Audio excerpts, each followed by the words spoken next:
Welcome to American Sailor, the official podcast of U.S. Sailing. My name is Janel Martin, and we have a special episode for you today. I was honored to interview one of sailing's legends. He is a fierce competitor, a patient educator, and has a louder-than-life laugh, the one and only Dave Perry. If you've been living under a rock, Dave is the invisible hand of the racing rules of sailing that guide the entire sport. A match racing and rules expert for 3 Olympic cycles and 3 America's Cup campaigns, as well as inspiring generations of match racers in North America with his playful philosophy. I work in U.S. Sailing's youth department, promoting and advocating for youth programs, pathways for development, as well as non-traditional approaches to enjoying the sport. I have 2 big passions in sailing, match racing and teaching. I can't think of a more passionate and inspirational advocate for both. I hope you will enjoy this in-depth conversation between myself and Dave Perry as much as I did. All right, I'm here with Dave Perry, a match race extraordinaire, one of the most respected educators in the country in the sailing world, and I'm honored to come and talk with you today. I'm happy to be here with you, Janelle. All right, so let's dive into some questions, see where our conversation goes. You're well known as a racing expert and educator. How did your interest in teaching the racing rules get started?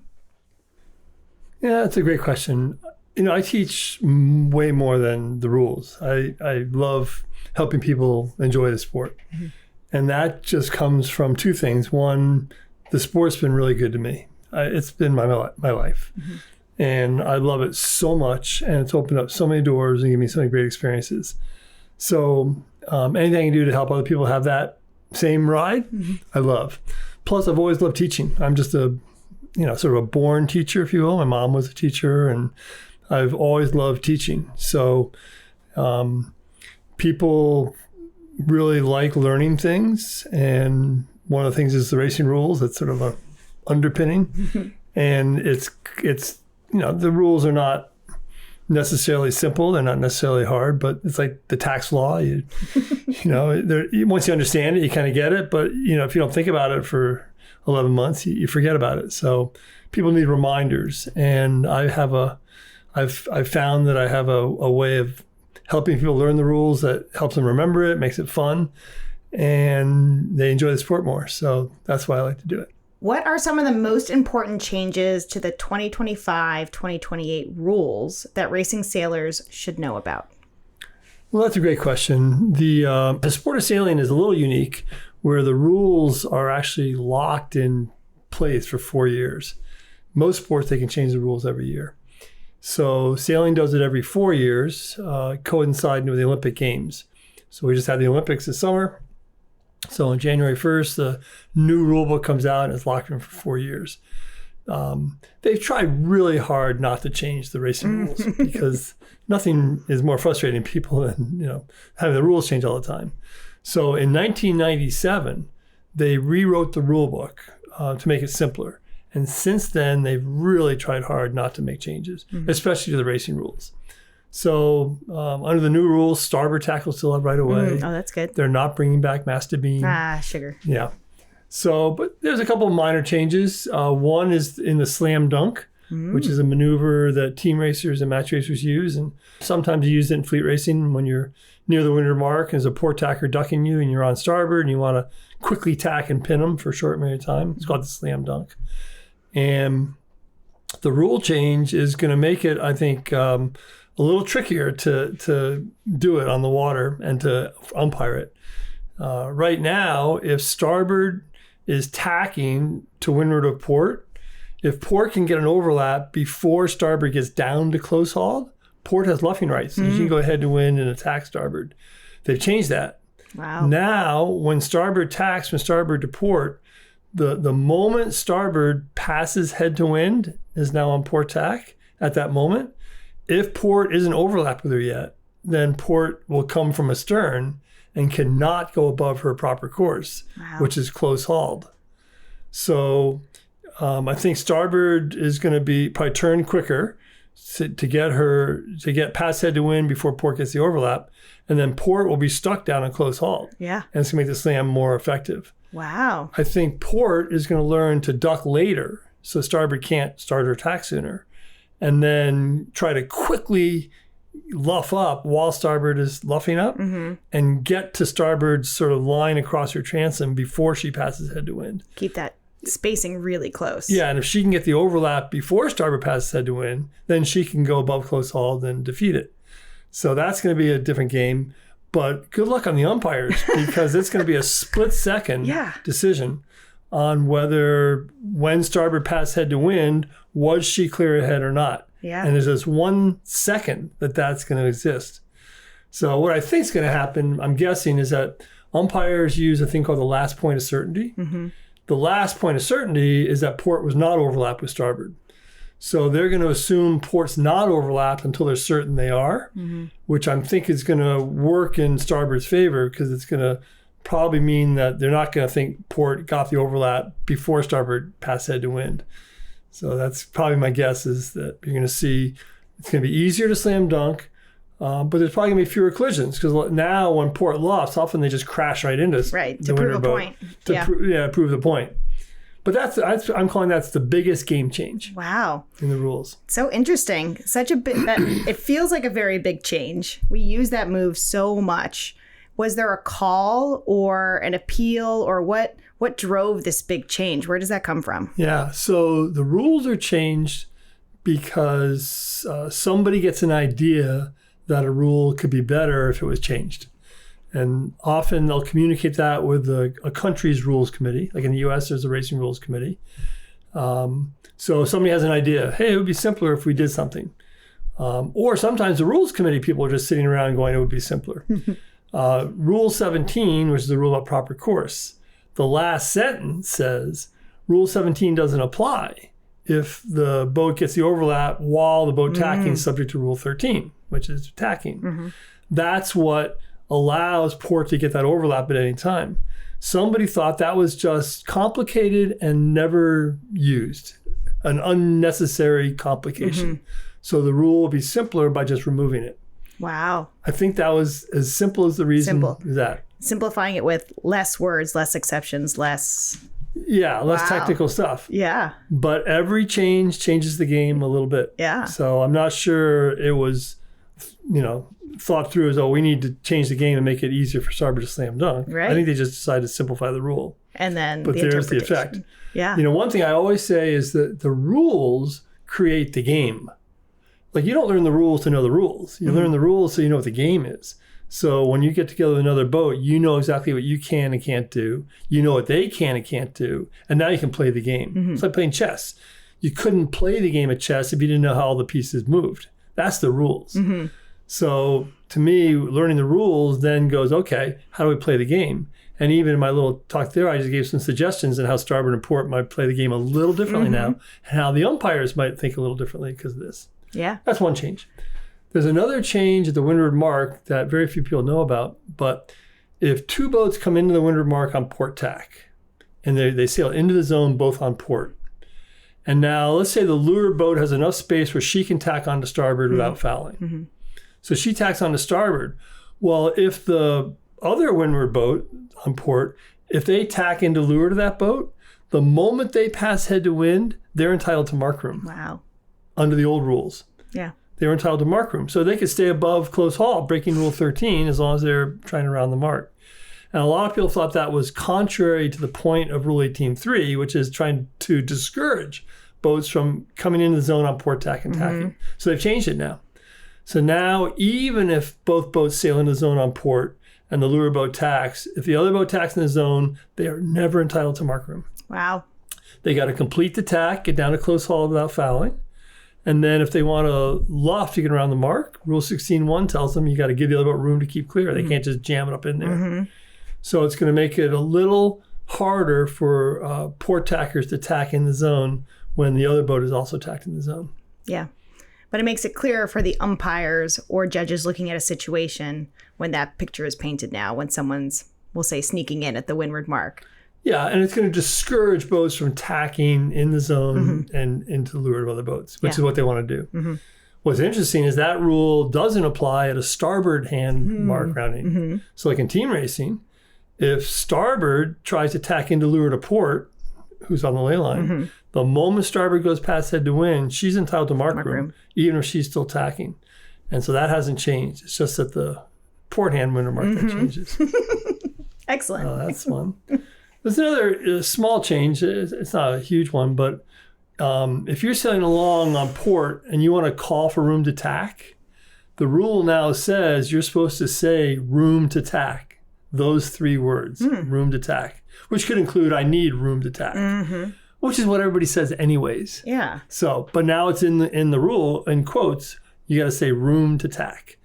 So just people have to remember that don't say, oh, I need water, or I got a starboard tacker coming. Look out, here we go. You got to say, I need room to tack, room to tack. There's one more that's interesting is Rule 14 about avoiding contact. They're really trying to minimize crashes. So Rule 14 has always said a boat shall avoid contact with another boat if reasonably possible. Now it says, furthermore, a boat can't cause contact between another boat and a third boat, or between another boat and an object that should be avoided, like the race committee boat or a bell buoy or something like that. Oh, wow. If you're around a lured mark and some boat tries to sneak inside of you and it's a big bell buoy, and you shut the door and you run them into the bell buoy and you do damage to them, you're actually going to get disqualified now, because you're not allowed to cause contact between another boat and an object that should be avoided.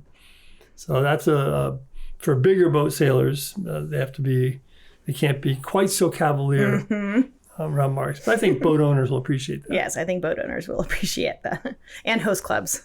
So those are some of the changes. Wow. Excellent.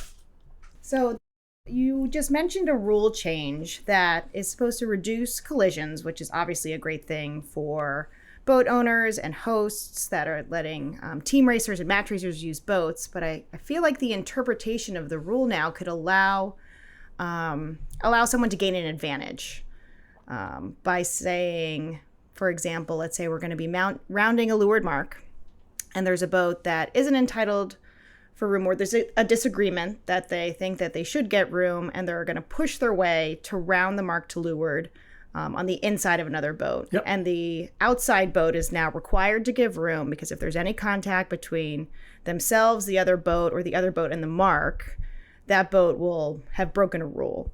And by now, this inside boat is gaining an advantage, knowing that they're going to get room to round the mark. And in a team race, that's a combination change. That you could lose the race based on that. That could be a breakaway one too. So, can you talk a little bit about that? Like, do you feel like someone's going to gain an advantage from this? Yeah, I think when we're talking rules, we have to be very careful with the words we use. The rule doesn't say the outside boat has to give the inside boat room. In fact, it's just the opposite. Rule 18 says the boat behind has to give the other boat room at the mark. All it's saying is the outside boat can't cause the inside boat to hit the mark if it does damage. So if an inside boat tries to go in beside you and the mark, and you can't round the mark because you're afraid you're going to run into the mark, they're not giving you mark room. You protest them, and they'll be disqualified or penalized by the umpire. They're not gaining any advantage. They're just not going to have a huge crack in their boat that they have to fix later. It doesn't change anything. And if you run them into a little buoy, an inflatable buoy, that's not going to do any damage. So it's probably going to be more just a government mark and things like that. Okay. But the rule does not say the outside boat has to give this boat room. It just says you can't cause them to hit a mark if it's going to do some damage. So I don't think it's any much of a game changer. I think most big boat sailors don't run people into hard objects I would anyways. hope not. So I don't think it's a big deal. Yeah. Small change, like you said. So staying with how rule changes, can you talk a little bit about the bigger process for making rule changes? Maybe some of the organizations that exist inside the U.S., underneath U.S. Sailing as committees, and then how those communicate at the international level with World Sailing to make rule changes. Good. Well, that's a great question. So first of all, you have to understand that the Racing Rules of Sailing, which is the name of the rule book, it's an international rule book. It's the same rule book used all around the world at all levels of sailing, from the Olympics to Opties. And the rules are decided by the World Sailing Racing Rules Committee, which is an international group of 15 or so rules knowledgeable people with representatives from around the world on that committee. And they meet once or twice a year, and probably more online, to discuss rule changes. What do they discuss? They discuss rule changes that they think might be useful from their own personal experiences. But also, every country has a rules committee. So in the U.S., there's a rules committee in the U.S. And they're doing the same thing. They're listening to sailors, they're receiving suggestions, they're coming up with their own ideas. And once a year, at the end of July, all the rules committees around the world send their ideas to World Sailing. It's called a submission, and they're in by August 1st. All those submissions get posted online. Anyone can read them. And they're online for 2 months. And people can write in, oh, that's a really good idea, or that's a terrible idea, or what about this? And the rules committee reads all those submissions and comments. And then they meet in November and make decisions. So the process starts with a sailor with an idea, send an email to the Racing Rules Committee in the U.S. You can just get the email from the rule book or from U.S. Sailing. If they think it's a good idea, then they will submit it to World Sailing. And every year during the 4-year cycle, the Rules Committee is making decisions. I mean, that's a good idea. We'll do that in the next book. That's a good idea. Let's hold off a little bit. We need to fine tune it. Hey, that's a good idea. Let's see if we can get some people to test it. So for 4 years, they're cogitating. And then it's actually the third of the 4 years that they make their final decisions, because they need to publish the new rules on July 1st of the year before the rules go into effect. Primarily because they have to give translators time to translate the book into different languages. Plus, it's good to publish it on July 1st, and then people can read them and go, hey, wait a minute, what about this? Which happened this time in a few examples. So they publish it July 1st after 3 years of cogitation. And then they receive input, maybe some more submissions for last-minute changes. In November of 2024, they made their final decisions. They actually changed some of the rules that they published in July. They issue a corrections paper, and then those go into effect on January 1st. So that's how the sausage is made. Yeah, how the sausage is made. Yeah, certainly a time crunch the last 2 months before everybody wants the new book on January 1st. Big time crunch, plus people pay the most attention at the last minute, which yeah, is certainly. sort of, we all learned that from college. But it's quite a process. And I'll tell you, I was involved in a working party to try and simplify Rule 18, Mark Room, this last 4 years. And it's just a game of whack-a-mole. You have a great idea to solve a problem, and then you realize you just created 3 more problems. So you solve those 3, and suddenly you created 2 more. It's absolutely so challenging to write a rule that covers fixes the problem without creating other problems. And it's a really fascinating process. Yeah, absolutely. You said it before, you simplify it, and it made it not necessarily worse, but it opened up so many other issues. Yeah. Your book, Winning in One Design, is widely considered a classic. Nice. What was your inspiration for writing that book, and why has it remained so relevant over the years? That's a great question. So I graduated from college, and after 9 months in retail, I decided I'm not a retail person. I'm a teacher. So Gary Jobson had just started creating what he called racing clinics. It was the first time there was organized clinics. Now we're talking about mid-70s. Wow. And he created racing clinics and then advanced racing clinics. And of course, everybody signed up for the advanced racing clinics. But they were organized by yacht clubs. And he did it through U.S. Sailing, USYRU back then. And then he had to find some instructors. He got a guy named Mark Laura from Seattle, was really good. A guy named Peter Eisler, Pedro. And then he asked me. And Gary, Mark, Pedro, and I were the 4 instructors for the U.S. Sailing racing clinics and advanced racing clinics. Wow.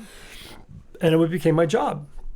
And sometimes, I would do, 3 days in Atlanta, a day off. I'd be 3 days in St. Louis, a day off. I'd be in San Diego. They were really popular. Wow. People loved the clinics. And we were traveling all over the place. And of course, we're teaching racing, and you're doing it live. So as a teacher, I love the process. So I'd be giving presentations and talks, and that didn't work. Oh, they laughed at that. Oh, that was really good. That didn't work. And then it just evolved and got better and better. And after a couple of years, I was getting pretty proficient at that, giving presentations. And a guy named Major Hall, he was the editor of, it was called Yacht Racing Magazine. It used to be called One Design and Offshore Yachtsman. Then it was Yacht Racing Magazine. And then it became Yacht Racing and Cruising Magazine. But in the late 70s, Major said, hey, what do you think, why don't we create a column and you just take your presentations, one presentation a month, and put it in the column. We'll call it Winning in One Designs. Wow. So in 1978, he started a new column by Dave Perry called Winning in One Designs. And I would just take one of my lectures, if you will, one of my presentations, and write it. But they were people tested. And I think that's why they worked, because there was humor in there. I'd refined it to the point where, it was fun and educational and a little different, have a little different style. And it came through in the writing. And Major was a great editor. And so from 1978, for 4 years, 10 issues a year, I did Winning One Designs. Wow. So there were 40 of them. And in 1982, a guy came to me from a New York publisher and said, hey, Dave, we're thinking of revising a book about basic sailing and knots. Do you want to do that? I go, I have no interest in doing a book on basic sailing and knots, but I have an idea. My friends are all saying, why don't you take those columns and put them in a book? So I pitched the idea to him, and he loved it. And the book is, of course, Winning in One Designs. Wow. So Winning in One Designs is actually a compilation of the 40 columns I did for 4 years while I was training for the Olympics twice, for the 80 games and the 84 games. So it was high level stuff. So that's, I think first of all, that's why it's enjoyable, because it's sort of my notes and my presentation. We were racing at the highest level, so the writing was at the stuff we were doing was at the highest level, and each chapter is sort of standalone, so you can just read one Pick chapter. one. Yeah, so I think that's why people like it. What was the? Do you remember which one was your first of the 40 columns that you did? Can you remember which one was the first one? Boy, we're going back a little bit. I know. It's not that far. But I think I wonder if I could pick it out in the book. Yeah. Well, once we put it in the book, I organized it sort of by subject. Yeah. But the first chapter in the book is the one where I talk about how the game is so complicated, and that's where I tell the story. I was at the gym at Yale working out, and this football player was sort of giving me a hard time about sailing. And I started talking about, well, we don't get any substitutions. We have to do everything ourselves. We have to, fix our equipment if it breaks. We have to, we go for 5 or 6 hours a day. And he starts to look at me star-eyed, and he changes his opinion. And, I go on. And that's how I start the book, about how complicated it is. And then here we go.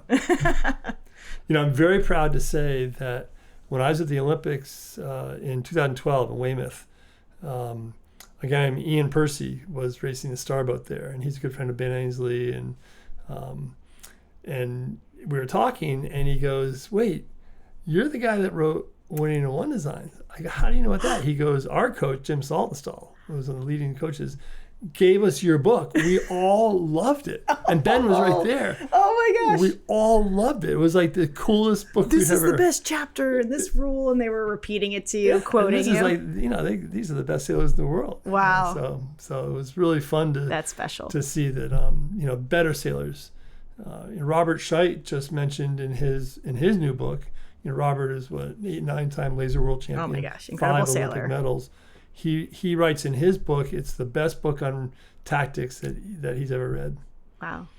And like you said, it was people tested. You went to clinics, you got their reactions, you knew what was impactful, and we were racing and playing the game at a very high level. Yeah. So it wasn't a basic book. It was pretty high level. Yeah. So I'm glad U.S. Sailing has republished it.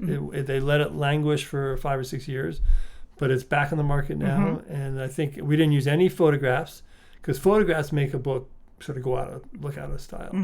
So there's no photographs. And there's some great Brad Dallenbaugh drawings. Those are the best. The little bird on the sign, Population 1, going to the corner. And that. And Mark Smith also did the other illustrations. So it's a wonderful book, and I hope people have a chance to enjoy it. Absolutely. Shifting into match racing. You're a decorated match race champion and a leader in the discipline, coaching clinics and developing the next generation of match racers at events like the Rose Cup, which is the U.S. Youth Match Racing National Championship. What is it about match racing that's so special to you? I love match racing because I love playing the game. You know, when we were younger, there are two pinnacles in the sport of sailing. When you're a teenager and you dream about a pinnacle or you're out of college, one is the Olympics and the other is the America's Cup. The Olympics is stock car racing. It's one design racing. The America's Cup is Formula One. It's all about speed. And some people in the sport of sailing really enjoy the speed development and making the boat go faster and tweaking and all that, designing. Other people like racing bathtubs. And they just, give me the same bathtub and let's go see who does it better. And that's me. I'm the tactics guy. I love tactics. I'm not the boat speed guy. I can know how to make a boat go fast, but fast enough to win. So match racing is the ultimate tactics. It's like wrestling. You either end up on the other person or on your back. You win or you lose. It's just two boats. There's no banging a corner. There's no real luck factor. If you win a match race, you outsailed the other boat. Your boat handling is better, your boat speed was at least comparable, and your tactics were better. And I love that. And the race takes 15 minutes. So it's 15 minutes of like having 1,000 volts of energy, electricity right up your backside. It's so exciting. And then it's over, and then you catch your breath, you debrief it, and we do it again. So I think it's pure sailboat racing. It's really exciting. You can't not be good and do well. You have to be good. And it forces you to get better. I noticed that my fleet racing got better and better as I match raced. I was more comfortable around other boats. Coming to the mark, where there's another boat there, I just knew what to do. Trying to win the pin, no one can beat a match racer. The famous story, Ben Ainsley and Robert Scheidt fighting for the gold medal in 2000 Olympics in the laser. Robert had won how many laser world championships going into that. Ben was a match racing world champion. It came down to the last race in the laser, and Ben outmatch raced Robert and won the gold medal. Match racing beat the fleet racing. It did. So I love it. I think it's a great sport. It's good cross training. I think it's really good for the crew. I think the crew is more important in match racing than any other part of the sport. A good crew can win you races. And I think the communication you learn to develop, the decision making you have to be able to learn how to make, you can't get that in fleet racing and team racing as you can in match racing. So there's so much to it. And then the final thing I love about it for kids is, I always tell kids two things. One, you're going to grow up to be just like your parents. And they'll go, no. I go, okay, just wait. And number two, you're going to grow up and you're going to be a keelboat sailor. No, just wait. By the time you're 25, you're going to be exclusively sailing keelboats. And I always tell people the best way to get good in the sport of sailing, by far the best way, is to race with really good sailors on the boat. That's the best way. When I was a teenager at our club, we had a fleet of Solings, and Dave Delabaugh, Brad, myself were some of the better juniors, and we just got cherry picked by the better adults to go sail with them. And I learned so much that you can't learn from your sailing instructor or just a lecture. And I tell kids, if you get really good in a keelboat when you're 16, 17, 18, and you know your way on a boat, and the word gets out, you're going to be asked to sail with the best sailors in your club on their keelboats. You're going to go to regattas. You're going to learn stuff that you had no. You're going to learn a few words that you probably didn't know, but you're going to learn so much about the sport by being on the boat with these good sailors, and it's just going to be a win-win. So I think match racing is an incredible bridge from dinghy sailing, which kids should be doing at least all the way through college, to keelboat sailing. I think that transition can start right around 16, 17 years old. Yeah. And one of the perfect places to start your match racing career is the U.S. Sailing Youth Match Racing Championship, the Rose Cup. Can you tell me a little bit about how that got started and how successful it's been and your part in that? Sure. Well, it goes back to a fellow named Andy Rose, who sailed in the America's Cup back in the 70s as a tactician and just fell in love with match racing. Match racing is very addictive, and people who are in love with it are really in love with it. And he's part of this wonderful yacht club in Southern California called the Balboa Yacht Club. And he and a bunch of other adults there decided they wanted to do something to get more youth match racing going, because the U.S. sailors were getting their butts kicked by the Aussies, the Kiwis, and whatnot. And so they decided to form a championship in Southern California. And I don't even know what it was called to begin with, but there it was. And they did it for a number of years. And I can't remember if it became the Rose Cup before it became a national championship or after. Can't remember the dynamics of that. This year is the 15th running of it. But after a few years, Andy and he and I were talking. He said, Dave, what would it take to have this become a U.S. Sailing National Championship? So I talked to the U.S. Sailing Championship Committee, and they said, well, you should run it for 2 or 3 years as a national event, and let's see if there's any traction. Let's see if it's interesting to the kids. So we ran it for 3 years. We went to St. Petersburg, we went to Texas, we went to Sheboygan, and kids from around the country came, and they loved it. And finally, U.S. Sailing, fine, let's go. Let's stamp it as a U.S. Sailing National Championship. We ran that first one back at the Balboa Yacht Club, which was perfect. Somewhere along the line, the organizers named it the Rose Cup for Andy Rose. And it's been the national championship now for about 10 years. In fact, this year, which is the 15th running of it, is going back to the Balboa Yacht Club. That's right. So that's the history of it. Who are some of the people who've had the biggest impact on you? Are there any mentors, coaches, friends, competitors that really stick out? Oh, gosh. Oh, jeez.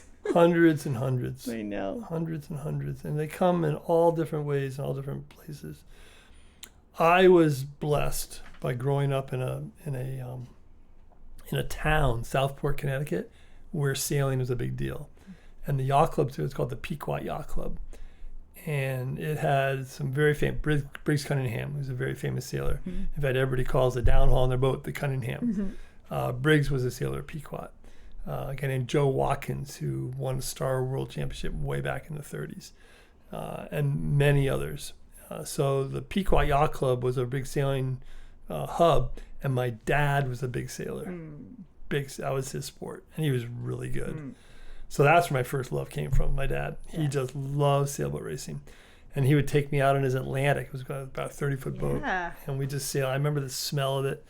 You know, it's just a little guy all sitting up on cushions so I could see. And I just loved it. And when I was 8 years old, he bought the family a sunfish. So I, like many, many, many thousands of people, my first boat it was a sunfish. And he made sure that we went out in the mud flats, and he made sure that, you know, if I could capsize, I could ride it, and we'd do that for hours. And then he just let me go. Wow. And, you know, I'm 8 years old, 9 years old, and I just go off in front of the house, and the windier the better. And usually when it's windy, it's blowing back on the shore. So, you know, it's a sunfish, so how much trouble you can get in. But I'd say my dad was by far, I mean, he's the reason I love the sport.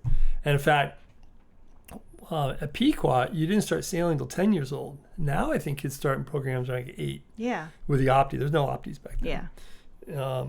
So we started at 10, and you went in your first race when you were 12.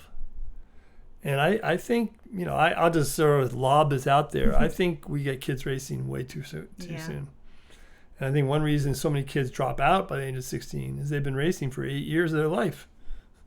You know, I wonder if there's something else. Yeah, you know, it kind of burnt. Yeah. So, but setting that aside, we had a great junior program at Pequot Yacht Club with really good instructors. And when I was a kid, the head instructor was a guy named Peter Wilson. Peter Wilson is now the chairman of the U.S. Racing Rules Committee. He's one of the most respected umpires in the sport. He raced in the America's Cup also back when he was younger. Wow. And he was the head instructor. In fact, every time I tie a bowline, I think of Peter. Every time I throw a tow line, which people do not know how to throw tow lines now, I'm telling you. Peter taught us how to throw tow lines. Wow. So I say, you know, my dad was the got me going, and then Peter and my instructors. And then you're also sort of as good as the people around you. And for some luck of the draw, David Dellenbaugh and Brad Dellenbaugh were in the same program. In fact, David and I started playing Little League baseball together Oh my when we were gosh, younger. Yeah. And Dave's a year older, and he's always better, which is fine because you get better. And here's a newsflash: winning early is sometimes not a good thing. And sometimes it's good to be able, getting second and getting third. You keep on working. So Dave was always better. He still is. He's fantastic. But we grew up together, and he was a year older. So he would go to the big championship, and the next year I would go. We would race together sometimes, but having him to push me along was unbelievable. And then Brad sailed with me, and my sister Lori, and they were both really good. So junior sailing, Brad was my crew. We sailed together. Brad, he's great. He's so smart. He's such a good trimmer. We'd be sailing the Lightning, and he'd be, be going along, and I go, Brad, I think the jib's a little over trimmed. So he'd go down, look to leeward. It was perfect. But instead of saying, no, Dave, it's perfect, he would just take it out of the cleat and put it back in right where it was. I go, oh, much better, thanks. Oh, yeah, I could feel the difference immediately. Yes. So that's how good Brad was. And we ended up doing an Olympic effort together. So I think having Brad and Dave to grow up with in that program was unbelievable. Really good sailing along on the Sound, really organized junior sailing right up through 17 years old. Then we were sitting at Larchmont Race Week, and 17 years old, and this waiting for the launch on our Lightning, and this wall of water goes screaming by. Like, what the hell? And it turned out it was the first laser. Cool. Okay, and Dean Matthews, who worked for McMichaels, was going to become a laser dealer. 1972, they had just started producing them. He went to the Larchmont Junior Race Week where all the kids were. Perfect. And I went home. I said, my dad, I don't want one of those things. So we worked it out. It was like $695. Okay. Brand new out of the box. What color was it? It was British Racing Green. The whole thing, bottom, the whole thing, yeah. It was number 931. Wow, 931. Yeah. So I would say that the laser, single-handedly, the decision sail laser kept me in the sport. And then went off to college, and we didn't have any coaches back then. There wasn't a coaching site. For college coaching in general. But Peter Eisler and Steve Benjamin ended up going to Yale at the same time. Yeah. So there it is again. You're as good as the people around peers. you. We didn't even know how good we were. We ended up winning a national championship. And Pedro is still one of my best friends. I've raced with him tremendous, and Benji's incredibly successful. And Stan Honey was also there, the same class. So we were all together. My gosh. So that was a huge influence. The other big one was a fellow named Skip White. I used to frostbite up here in Wickford, Rhode Island, lasers. And Skip goes, hey, Dave, you should try out, you should ask to go to this youth championship. They're going to have a new thing called the youth championship. I go, what is it? He goes, they're going to try and invite all the best kids from the country and come to Wilmette. You ought to call this guy Bob Johnstone. Here's his phone number. So I called this guy, Bob Johnstone. Didn't know who he was. Hello. He goes, hello. This is Bob. I go, this is Dave. I go, you're running in some regatta. He goes, okay, well, tell me about yourself. So I told him about myself. This was in May of 1973. Yeah. The deadline to apply was May 1st, and this was like May 5th. Oh, boy. And I Skip White told me I should come. He goes, oh, well, Skip White thinks you should come.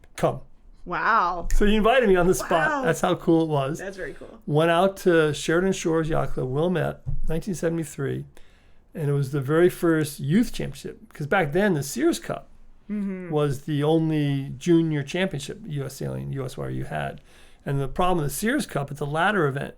So you start at the yacht club, and the best kid goes to the regional tryout. And then you go to the regional, and the best kid goes to the area regatta.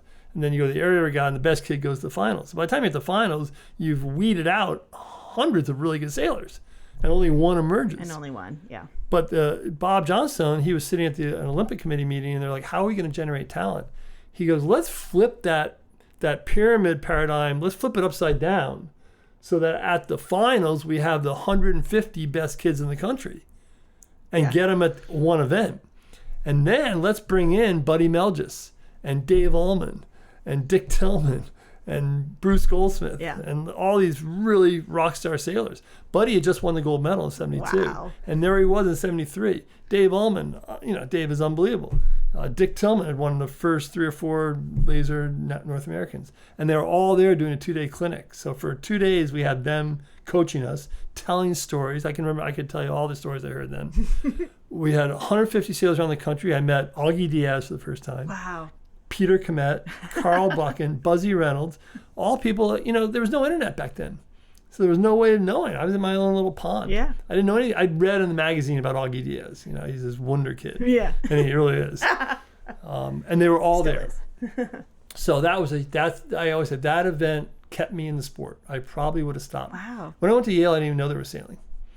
So the youth champs are huge. And then I do need to mention, in terms of mentors for my rules, Harry Anderson and Greg Bemis, two older gentlemen who took time to answer every rules question I ever had. Greg was one of the 3 gentlemen who wrote the modern rules that went into effect in 1961. Oh. And, Wow. and he used to come and judge at MIT college events. And he would just sit on the dock and, A division was sailing, you're in B division, whatever, you just sit there. And I sat next to him as close as I am to you and talking to Greg Bemis and asking him questions. And he'd ask me questions or he'd make some comment, which I still remember today. It was unbelievable. So Wow. that's just some. There's many more. I got to mention Dave Curtis. I know, it's just a small. Yeah, Dave Curtis taught me the value of sharing what you have, because it's like 2 Zen bulls fighting each other so they both have a better experience. Dave Curtis would share anything he knew about making the sailing go faster in Etchells while he was trying to beat you. And I've tried to carry that spirit. That would push him. Too. Well, and plus he knew it was the right thing to do. So. Yeah. So thanks for the question. That's there's so many. I always learn something new about you, Dave. That was and now I know your sale number, probably your PIN number for everything. So thanks for that. So where do you see the sport in 20 years? Will it look pretty much the same? Anything drastically different? If you can make one sweeping improvement to the sport, what would it be? So those are 2 pretty big questions, but yeah, they are big. So did you say 10 years or 20 years? 20 years. Okay, so 20 years ago, Yeah. I was in my last years of teaching. I stepped away from the sport for 20 years. But what was going on in the sport in 2024? I think it was about to ramp up into women's match racing for 2012, but I think that was a little bit later. We weren't foiling. We were not foiling, but we were probably starting to kite a fair bit. I don't know if we were even kiting then 20 years ago. I don't know. So I think the equipment will evolve. In 20 years, they're going to be doing things that we can't imagine right now equipment-wise. But I'll never forget, there's a regatta called the Snow and Satisfaction. It's a regatta that we started at Yale back in the day. And we'd always try and invite the best sailors. And one year we decided to invite Paul Elstrom. Wow. The greatest sailor that ever lived. Yeah. So I called him up on the phone. I'd met him before. And I said, Paul, do you want to come to Connecticut for regatta? He goes, that sounds great. He lives in Denmark. So he and his wife came. And this was 1980, 1981. He did the Olympics in 84 with his daughter, Trina, in a tornado. Oh, my gosh. And they almost won a medal. That boat is incredible. I missed that boat. Yeah. So 3 years before that. So anyway, he comes, and, we sail, college racing. 420s, all the same, short courses, the whole bit. And here's Paul Elstrom. So he steps in, and he comes to a practice. And, he's getting fifths and sixths and thirds, and he's got this huge grin on his face. And then he started getting seconds. And so afterwards, we're talking to him and said, Paul, how can you just step in? You haven't raced these little boats all the time. He goes, the game hasn't changed for 20 years. Wow. I'll never forget. So that would have been in the 50s he's talking about. The game hasn't changed. So I think the equipment's going to change. Yeah. But I think starting is starting. Wind shifts are wind shifts. Mm-hmm. Tactics are tactics. I think that in 20 years, the winning in one design is going to be just as relevant in how to win in one design particularly.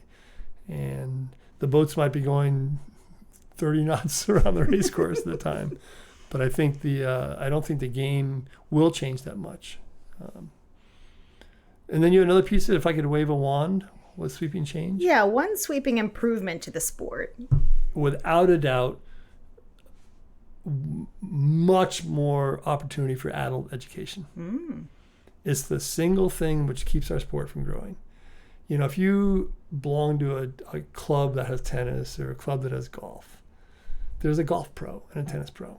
And you can sign for a private lesson, $60 for a half hour, what it is. You can do a group lesson. You can work on your backhand. You can work on your short game. Then you go out and play. It's in the culture. Mm-hmm. In sailing, I would say most yacht clubs do not have a teaching pro. They have a junior program. For sure. Incredible education for the kids. But they don't have a somebody just wants to go, hey, can you help me work on my windward mark roundings? Can you help me work on my spinnaker sets? Can you help me understand wind shifts better? There's nowhere to go to. Adults just go out every week doing the same thing over and over. And, there's an old saying, practice makes perfect. That's not right. Because if you don't know how to do something well and you go out and do it over and over, you just get really good at doing it really badly. Yeah. You need fault correction. You need to be able to learn how to do it right and then go out and do it. And there's hardly any opportunity for adults to learn. Plus tennis, golf, you can watch it on television. There's something called the Wimbledon effect. And they always say that club tennis players, after watching Wimbledon for 2 weeks on TV, the next time they play tennis, they're better. Because they get to see the game that they're playing. But there's no way for people to see the game they're playing on television. The America's Cup's not relevant to the game they're playing. Even Sail JP is not relevant to the game they're playing. It's fun, it's exciting. Don't get me wrong. But it's not relevant. It's not a teaching moment for them. Yeah. So that's the thing that's really hurting our sport, keeping us back, keeps the pecking order unchanged. The bottom third always quits, then the next third moves down, then they quit. And it's because they're not getting better. And nobody likes to do something they're not getting better at. There isn't a single person who goes, oh, this is really fun. I love just getting my butt kicked week after week. They're going to go, oh my God, I'm going to go try to play golf. I'm gonna definitely pick up tennis, yeah. So anything we can do, you can do, Janelle. I know you're heavily involved in education. Anything U.S. Sailing can do to, the Gary Jobson racing clinics in the 70s, there's nothing like that. U.S. Sailing doesn't, have programs with a cadre of coaches that'll go around and coach. And it's really, I think, the single biggest change I would make is more focus on education, more, I'd love to have a coach at large at a regatta, where the regatta just has somebody out on a motorboat. That person's got the green light to talk between races, anybody, even during races to the back of the pack, real-time coaching on the water. I think people would love it. And I know Bill Gladstone and Northview, they have opportunities like that. And there are small groups, but it's not nationwide. Yeah. That's the change I want, more education. Yeah, and that's one of the most effective parts of the Rose Cup, which we were talking before, the U.S. Sailing Youth Match Racing Championship, that there's a dedicated coach with a clinic and through the event, at least through the first stage of the round robin. So I've seen that in action. It's incredibly impactful to everyone at the event. I'm just going to dump on that. I think U.S. Sailing is committed to having clinics at at their youth championships. I don't know if they're so committed to having a coach at the adult championships. Yeah. So I think the concept is there, but it's for the kids, feeling that the adults don't need it. The adults need it. They really need it, and they want it. And we should. That's the one thing that's holding the sport back is, when you go skiing, people learn to ski so quickly because when they're going up the lift, they get to watch the ski instructors coming down. They get to see really good skiing. Yeah. Or Or they can take a lesson like that.